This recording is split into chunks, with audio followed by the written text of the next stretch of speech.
कुछ लोग अपनी तालीम 22 साल की उम्र में मुकम्मल कर लेते हैं, मगर इनको 5-5 साल तक कोई अच्छी नौकरी नहीं मिलती।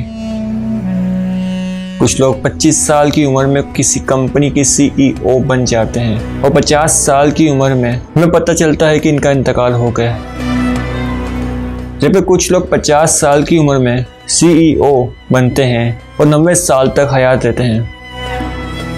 बेहतरीन रोजगार होने के बावजूद कुछ लोग अभी तक गैर शादीशुदा हैं और कुछ लोग बगैर रोजगार के भी शादी कर चुके हैं और रोजगार वालों से ज़्यादा खुश हैं।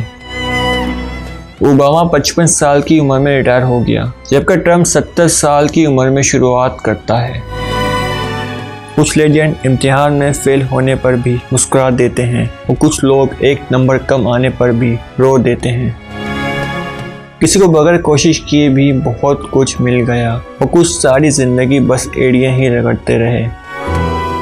इस दुनिया में हर शख्स अपने टाइम जोन की बुनियाद पर काम कर रहा है। ज़ाहिर तौर पर हमें ऐसा लगता है कुछ लोग हमसे बहुत आगे निकल चुके हैं और शायद ऐसा भी लगता हो कि कुछ हमसे भी अभी तक पीछे हैं, लेकिन हर शख्स अपनी अपनी जगह ठीक है। अपने अपने वक्त के मुताबिक इनसे हसद मत कीजिए, अपने अपने टाइम जोन में रहिए, इंतज़ार कीजिए और इत्मीनान रखिए।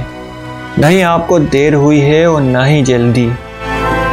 अल्लाह रब्बुल इज़्ज़त जो कायनात का सबसे अज़ीमुल शान है, इसने हम सबको अपने हिसाब से डिज़ाइन